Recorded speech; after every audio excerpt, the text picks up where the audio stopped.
There are many things coming in front of us. I expect Jamaat Islami যে উদ্যোগ নিয়েছে সকলে মিলে একমত হবে যে নির্বাচনের আগেই জুলাই সনদ এবং জুলাই ঘোষণার পরিপূর্ণ বাস্তবায়ন করতে হবে। এই বাস্তবায়ন করার দুই পদ্ধতি, আমাদেরকে ড্রাফট করতে দেন, আমরা ড্রাফট করে দেই। যদি আপনাদের ক্যাপাসিটি না থাকে, give us, we will give you the draft. যদি আপনাদের মাথায় না ধরে, ইন্টেলেকচুয়ালিটিতে না কোলায়, বুদ্ধি বিবেকে না ধরে, তাহলে বুদ্ধি কোথা থেকে আনতে হয় আমাদের কাছে পাঠান, আমরা আপনাদেরকে বুদ্ধি শিখিয়ে দিচ্ছি। 65 থেকে 92 আছে parliament, the constitution of the parliament, how the parliament will be constituted, what would be the function of the parliament, how the president will be elected, what will be the balance between parliament and the president। এই পার্টটুকু total omit হয়ে গেছে। একই সাথে 123 আগে ছিল নির্বাচন, parliament ভেঙে যাওয়ার কতদিনের মধ্যে হবে, আর পার্লামেন্ট অস্বাভাবিক ভাঙলে কতদিনের মধ্যে হবে, এই প্রক্রিয়াও ডিসমেন্টেল হয়ে গেছে। এবং একই সাথে সংবিধানের পিছন দিকে শপথ আছে যাদের, কনস্টিটিউশনাল পোস্ট, এই শপথগুলো অকার্যকর হয়ে যায়।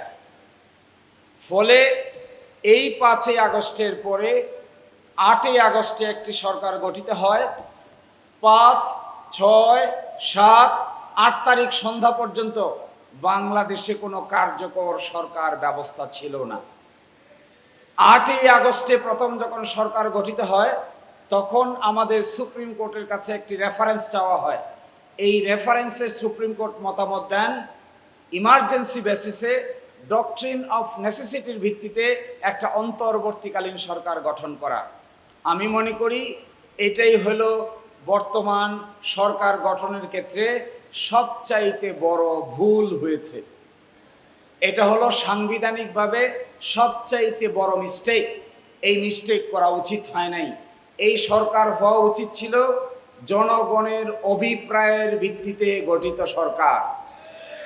এই সরকার কোনো 106 অনুচ্ছেদ দ্বারা প্রধান বিচারপতির কাছে পাঠানো রেফারেন্সের ভিত্তিতে গঠিত সরকার ব্যবস্থা নয়, যেখানে দেশের প্রধান বিচারপতি সহ সুপ্রিম কোর্টেই কাজ করে নাই, যেখানে প্রাইম মিনিস্টার সহ মিনিস্টার্স নাই, যেখানে পার্লামেন্ট নাই, সেখানে এই ছোট্ট সংবিধান কি করে কাজ করবে, কার মাধ্যমে কাজ করবে? এই প্রশ্নের উত্তর পরবর্তীতে আছে। বর্তমান দেখেন, আমি তার পরের পার্টটুকু পড়ে শোনাচ্ছি। 8 আগস্ট 2024 জনগণের অভিপ্রায়ের পরম অভিব্যক্তি, সংবিধানের কথা বলা আছে পরম অভিব্যক্তি, ইংরেজিতে বলে Solomon expression of the will of the people. 5 আগস্টে যা হয়েছে, এটা দেশের সকল শ্রেণী পেশার মানুষের অভিব্যক্তির পরম প্রকাশ হয়েছে। এবং জাতীয় ঐক্যমত্যের ভিত্তিতে বর্তমান সরকার গঠিত হয়। সংবিধানের অনুচ্ছেদ 7 বর্ণিত বিধানের আলোকে জনগণের অভিপ্রায়ই এই সরকারের বৈধতার স্বীকৃত উৎস এবং আইনি ভিত্তি। তাহলে একটা কথায় সকলকে ক্লিয়ারলি আন্ডারস্ট্যান্ড করতে হবে, এই সরকারের মূল ভিত্তি সংবিধানের 106 অনুচ্ছেদ নয়। এই সরকারের মূল ভিত্তি জনগণের ইচ্ছার চরম বহিঃপ্রকাশেই হলো সরকারের মূল ভিত্তি। এর বাইরে যে যা ইন্টারপ্রিটেশন দিবেন, যে যা কথাই বলবেন না কেন, তা এই ভারতীয় সাবকন্টিনেন্টের সাংবিধানিক জুরিসপ্রুডেন্স দ্বারা তাদের এই কথা সাপোর্টেড নয়। বর্তমান সরকার ক্ষমতা গ্রহণের পর ফ্যাসিবাদী কাঠামো, এটা আমি স্কিপ করে যাচ্ছি, এত অসুবিধার কারণ নাই। লাস্টের প্যারাগ্রাফ, জনগণের অভিপ্রায়ের চরম অভিব্যক্তি রূপে গঠিত সরকার প্রক্লেমেশনের মাধ্যমে জুলাই সনদকে সংবিধানের অংশ হিসেবে অন্তর্ভুক্ত করতে পারে। 1971 সালে 10 এপ্রিল অস্থায়ী সরকারের পঠিত স্বাধীনতার ঘোষণাপত্র দ্য প্রক্লেমেশন অফ ইন্ডিপেন্ডেন্স 1971 মহান মুক্তিযুদ্ধের ঐতিহাসিক জীবন্ত দলিল, যা বাংলাদেশের প্রথম সংবিধান। গুরুত্বের বিবেচনায় জুলাই সনদ একই মর্যাদার অধিকারী। ইতিহাসে যে কয়টি প্রক্লেমেশন সবচেয়ে আলোচিত, তন্মধ্যে 1863 সালের যুক্তরাষ্ট্রের প্রেসিডেন্ট আব্রাহাম লিঙ্কনের ঘোষিত ইমানসিপেশন প্রক্লেমেশন অন্যতম। এই যুক্তরাষ্ট্রের একটি ঐতিহাসিক দলিল, এর মাধ্যমে যুক্তরাষ্ট্রের কনফেডারেশন রাষ্ট্রগুলোতে দাস প্রথা নিষিদ্ধ করা হয়, যা নাগরিক অধিকার মুক্তি সংগ্রামের ইতিহাসের মোড় ঘুরিয়ে দেয়। এছাড়াও জুলাই সনদ বাস্তবায়নের আরেকটি কার্যকরী পদ্ধতি হতে পারে গণভোট। জুলাই সনদের কোনো বিধানের সাথে বিদ্যমান সংবিধানের কোনো অংশ সাংঘর্ষিক হলে জুলাই সনদ প্রাধান্য পাবে। দুটো কনসেপ্ট, একটা কনসেপ্ট হলো প্রোক্লেমেশন, আরেকটা কনসেপ্ট হলো রেফারেন্ডাম। প্রোক্লেমেশনের মাধ্যমেও এই বিদ্যমান গ্যাপ, সাংবিধানিক সংকট মোকাবেলা করা সম্ভব। আরেকটা পদ্ধতি আছে রেফারেন্ডাম, গণভোট। গণভোটের মাধ্যমেও সাংবিধানিক সংকট মোকাবেলা করা সম্ভব। তার উদাহরণ আমাদের দেশে আছে। তার কয়েকটা ঘটনা আমি আপনাদেরকে উল্লেখ করতে চাই। 15ই আগস্ট 1975 সালে শেখ মুজিবকে যখন হত্যা করা হয়, খন্দকার মোস্তাক আহমদ এসে মার্শাল ল জারি করেন। তিনি এসে বলেন, I mister Khandakar Mostaq Ahmad is hereby declaring the martial law proclamation. The constitution will be subservient and subordinate to the constitution. এরপরে 20 আগস্ট 1975 সালে খন্দকার মোস্তাক আহমেদ সামরিক আইন জারি করে 15ই আগস্ট থেকে তার বৈধতা দেন। এরপরে 8ই নভেম্বর 1975 রাষ্ট্রপতি বিচারপতি আবু সাদাত মোহাম্মদ সায়েম প্রধান সামরিক আইন প্রশাসক নিযুক্ত হন এবং মেজর জেনারেল জিয়াউর রহমান উপপ্রধান সামরিক আইন প্রশাসক নিযুক্ত হন। 29 নভেম্বর 1976 সাল বিচারপতি সায়েম প্রধান সামরিক আইন প্রশাসকের পদ থেকে অব্যাহতি নেন এবং ওই দিন 29 নভেম্বর 1976 সালে মেজর জেনারেল জিয়াউর রহমানকে CMLA চিফ মার্শাল ল অ্যাডমিনিস্ট্রেটরের দায়িত্ব দেওয়া হয়। তারপর এই দিন থেকে শুরু করে 6 মাস পরে 31 মে 1977 গণভোট অনুষ্ঠিত হয়, যেখানে 88% ভোট পেয়ে মেজর জেনারেল জিয়াউর রহমান জনগণের আস্থা অর্জন করেন এবং রেফারেন্ডামের মাধ্যমে তা অ্যাপ্রুভ করা হয়। একই সাথে 30 মে 1977 সালে মার্শাল ল অর্ডার নম্বর 1 1977 জারি করে বাংলাদেশের কনস্টিটিউশনে আমূল পরিবর্তন আনয়ন করেন। কি পরিবর্তন আনয়ন করেন? আজকে যেটা আমরা দেখছি, absolute faith and trust in the almighty Allah, সর্বশক্তিমান আল্লাহর উপর পূর্ণ আস্থা বিশ্বাস। আজকে যে গণতন্ত্রের কথা বলা হচ্ছে, আজকে যে socialism meaning economic and social জাস্টিসের কথা বলা হচ্ছে, তা সব কিছুই করা হয়েছিল 31 মে 1977 সালে সামরিক ফরমান বলে। একই সাথে ইন্টারেস্টিং ফ্যাক্ট দেখেন, 18 জানুয়ারি 1979 সালে সামরিক আইনের অধীনে জাতীয় সংসদ নির্বাচন অনুষ্ঠিত হয়। বিএনপি সংসদে সংখ্যাগরিষ্ঠতা লাভ করে। 6 এপ্রিল 1979 সালে সন্ধ্যা 8টা থেকে সামরিক আইন প্রত্যাহার করা হয়। 7 এপ্রিল 1979 সালে গেজেট প্রকাশের মাধ্যমে সামরিক আইন প্রত্যাহার কার্যকর করা হয়। এরই মাধ্যমে সামরিক আইনের অবসান ঘটে, বাংলাদেশে মাল্টি পার্টি ডেমোক্রেসি এস্টাবলিশ হয়।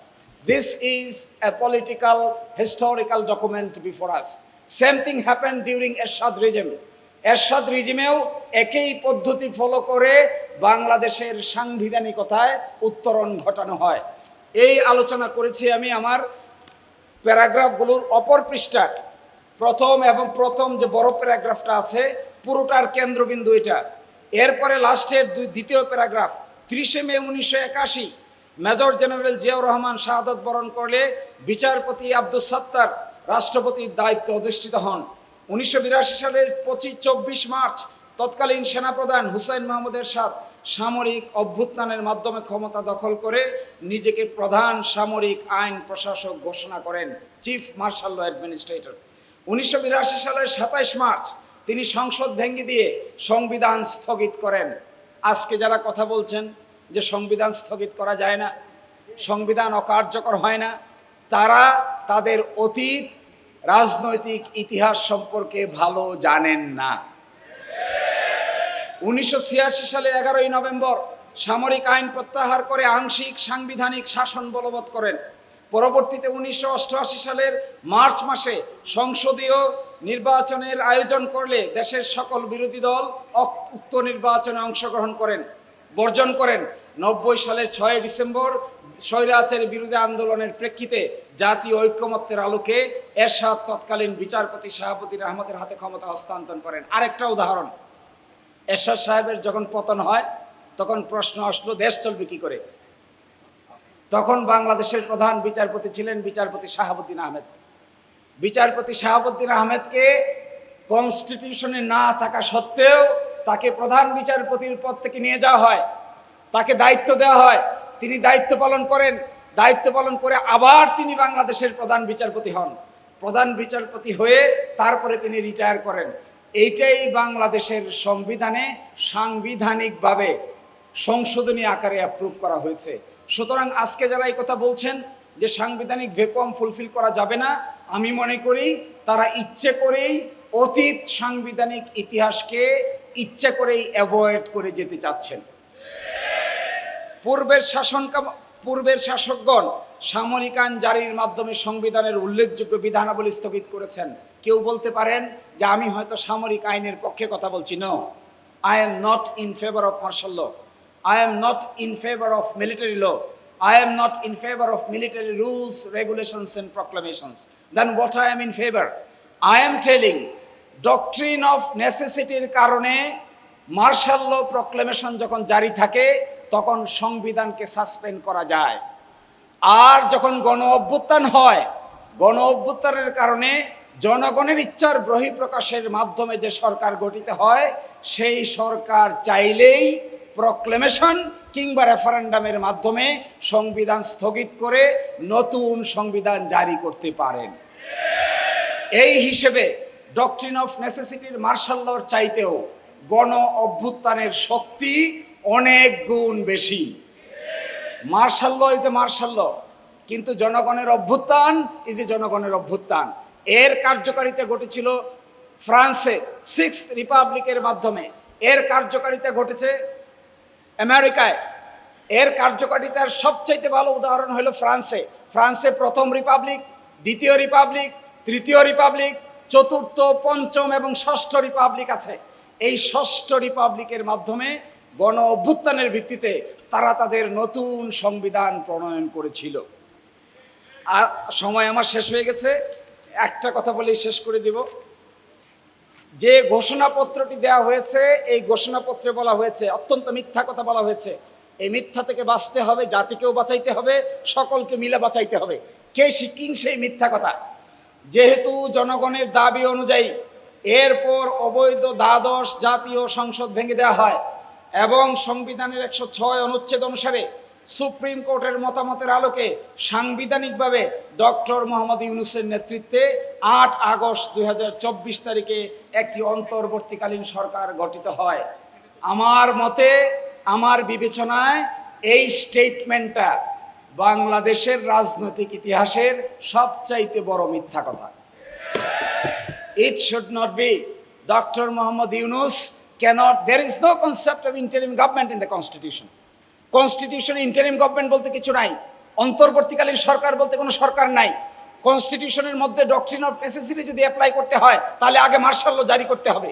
যদি মার্শাল ল জারি না করা হয় তাহলে ডক্ট্রিন অফ নেসেসিটি অ্যাপ্লাই করা যায় না। তাহলে কি অ্যাপ্লাই করতে হবে? অ্যাপ্লাই করতে হবে সার্বভৌম পাওয়ার অফ জনগণ। কিন্তু আমরা 106 এর ভিত্তিতে যা করা হচ্ছে, আমার মতে আমরা এই গণ অভ্যুত্থানের সঙ্গে একটা প্রকাশ্য প্রতারণার আশ্রয় নিয়েছি। লাস্ট কথা, আমরা একটা খসড়া পেয়েছি, জুলাই সনদের খসড়া দেওয়া হয়েছে গতকালকে। এই খসড়াপত্রে অনেক ভালো ভালো কথা বলা আছে, লাস্টে একটা ছোট্ট কথা বলা আছে, এই কথাটা খুবই আপত্তিকর। এটা বলেই শেষ করে দিচ্ছি, যেহেতু সাবজেক্ট ম্যাটারটা এটা। আমরা এই মর্মে একমত যে জুলাই জাতীয় সনদ 2025-এর যে কোনো প্রস্তাব, সুপারিশ অবিলম্বে বাস্তবায়নযোগ্য বলে বিবেচিত হবে।